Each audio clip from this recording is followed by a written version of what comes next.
Hey everyone, so let's start with our new question जो है factorial of a number to find the factorial of a number using recursion. Now just make sure ये हमारा जो पहला question है हम करने वाले recursion के रिलेटेड ऐसा क्या रहेगा प्रोसीजर क्या रहेगा क्वेश्चन सॉल्व करने का. I explain you the question एक बार देख लो डिफरेंट एग्जांपल मैं आपको बताऊंगा कि ये एग्जांपल का कुछ ऐसा आउटपुट आना चाहिए या इंटीजर आउटपुट आना चाहिए स्ट्रिंग आउटपुट आना चाहिए जो भी है. एंड ये एक बार क्वेश्चन समझ के प्लीज़ मेक श्योर वीडियो को एक बार पॉज करना एंड फिर एक बार इसको ट्राई करना अटेम्प्ट करने की. आई एम नॉट टेलिंग कि आपका आउटपुट आना ही चाहिए हो जाएगा 100% करना ही करना है. जस्ट मेक श्योर थोड़ा मेहनत करो. ये ना हो कि मैं जो सॉल्यूशन दिखा रहा हूँ उसको देख के बस आप रट्टा मारी जा रहे हो. So try not to do that. Okay, so पहला है factorial of a number using a recursion. So I will explain you the question factorial मतलब होता क्या है. So let suppose if I do एक आपको नंबर दिया जाएगा एन या num and if I give you 5. So what do you mean by 5? 5 का फैक्टोरियल क्या होता है? तो 5 factorial that means 5 into 4 into 3 into 2 into 1 and if you multiply all these numbers it becomes 120. So you need to return me 120. 120 आपको एक integer return करना है. Same to same let suppose if I give you n is equal to 4. So n 4 का factorial क्या होगा? Which is 4 factorial is equal to 4 into 3 into 2 into 1 then 4 is 12 12 to 24 24 आपका output होगा. सो ऐसे आपके कोई भी नंबर हो सकते हैं. सो जस्ट मेक श्योर एक बार इसको खुद अटेम्प्ट करना. आई नो ये फॉर लूप से हो जाएगा. दिस इज नॉट दी बहुत हार्ड क्वेश्चन है बट क्वेश्चन आपको दिया हुआ है using recursion.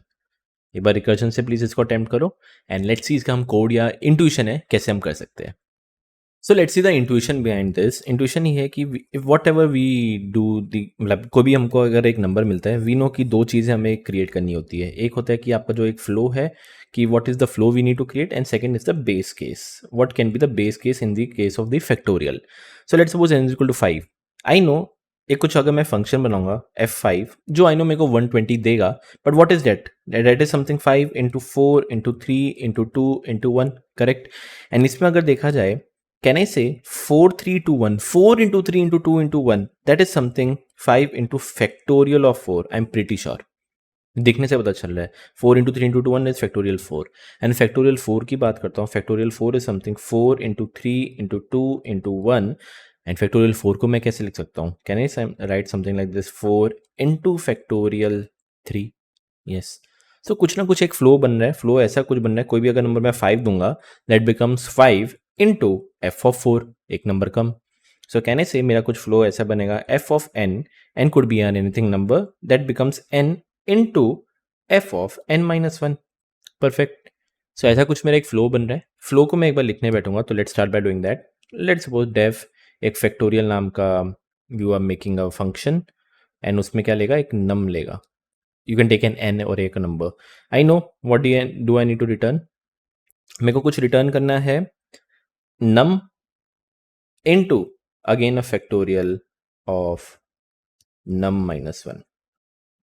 Done. We are ready with the flow.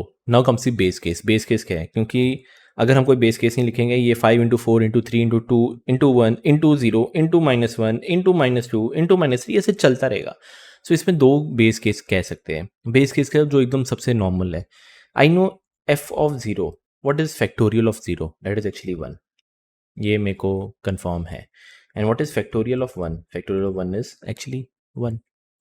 तो दोनों का अगर फैक्टोरियल मैं निकालूंगा that is basically 1. So can I से दो बेस केस है. अगर मेरे पास नम की वैल्यू 0 आए या फिर 1 आए इन दोनों के केस में आई नीड टू रिटर्न 1. दोनों के केस में. So let's start by doing this.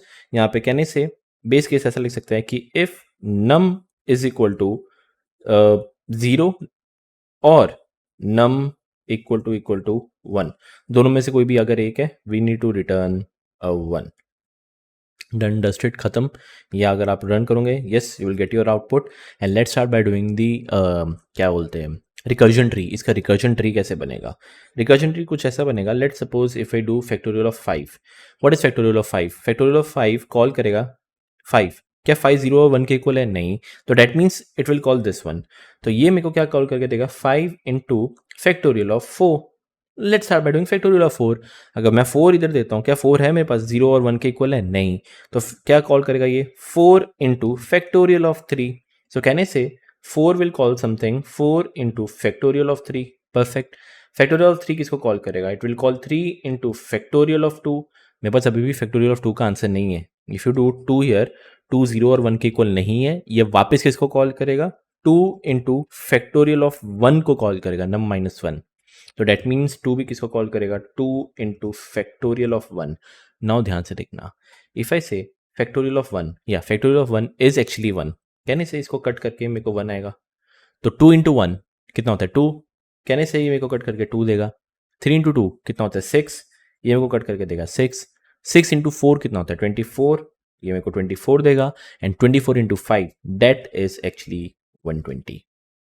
So yes, ये आपका कुछ ऐसे रिकर्जन ट्री बनेगा। And no need to worry, ये मैं एक बार रिकर्जन स्टार्ट कर रहा हूँ तो इसका मैं एक और ड्राई रन करके भी दे देता हूँ।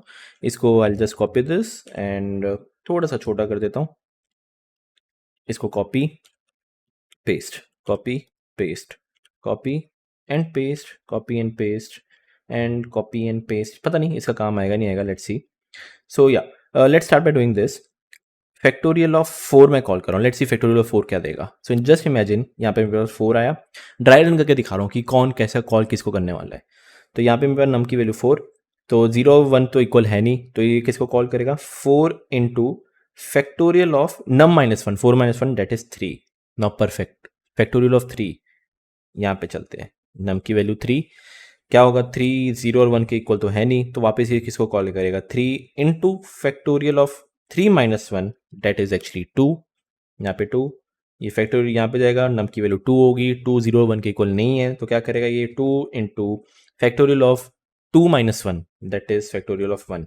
यहाँ पे रुक मत जाओ, फैक्टोरियल ऑफ 1 यहाँ पे जाएगा, नम की वैल्यू 1 होगी ना। खुद बताओ, अगर नम की वैल्यू 1 है क्या रिटर्न करेगा, क्या नम ये 0 या 1 के इक्वल है, हाँ है, क्या रिटर्न करेगा, 1 रिटर्न करेगा। तो कहना इसे दिस फंक्शन जिसने भी इसको कॉल किया ये क्या रिटर्न कर रहा है, 1। सो मैं कह सकता हूं ये वापस यहाँ पे जाएगा और यहाँ पे क्या आएगा, 1। Next, 2 into 1 that is 2, that means इस पूरे फंक्शन ने किसने कॉल किया था इसको, इसने कॉल किया था। तो इस पूरे फंक्शन ने मेरे को 2 रिटर्न किया, कहने से ऊपर चलते हैं, यहाँ पे मेरे पास 2। 3 इंटू 2 दैट इज 6, तो इस पूरे फंक्शन ने मेरे को क्या रिटर्न किया, 6। And now 6 into 4 which becomes 24। तो जो आपने इनिशियली कॉल किया हुआ था, अगर किसी x के वेरिएबल में सेव कर लेते हो तो आप प्रिंट x करोगे तो x will be actually 24। So yes, factorial of 4 का आउटपुट होगा 24। So this is how a recursion tree, and कैसे ड्राई रन मैंने करके दिया है, आई होप आपको समझ में आ चुका हो। And if I talk about the time complexity, खुद दिमाग लगाओ, अगर टाइम कॉम्प्लेक्सिटी की बात करते हैं कि if I give F of 4 N की वैल्यू 4, कितने रिकर्जन कॉल हुए या कितने कॉल्स हुए, 1 2 3 4 कॉल हुए। So that means my time complexity is O of n, where n is your number. And if I talk about the space complexity, yes, जितने आपके function call हुए हैं ये सारे के सारे एक स्टैक स्पेस में भरेंगे भरेंगे भरेंगे, तो उतनी बार आपका रिकर्जन कॉल हुआ है। So your space complexity is also O of n। ये इंटरव्यूअर को बोल देना this is actually stack space, ये कंपलसरी है बोलना, तो वो समझ जाएगा कि हाँ ये आपने कुछ रिकर्जन इन्वॉल्व करवा के रखा हुआ है, ये स्टैक स्पेस है। सो आई होप समझ में आया होगा कि how to calculate a factorial, कैसे चीज़ें काम करती है कैसे नहीं करती। वंस अगेन इसके रिलेटेड जो एक लिंक है मैंने प्रोवाइड करके रखी हुई है, इफ़ यू फील लाइक कुछ भी अगर डाउट है यू कैन मतलब बेफिक्र पूछ सकते हो। एंड यस, मिलते हैं नेक्स्ट लेक्चर के अंदर।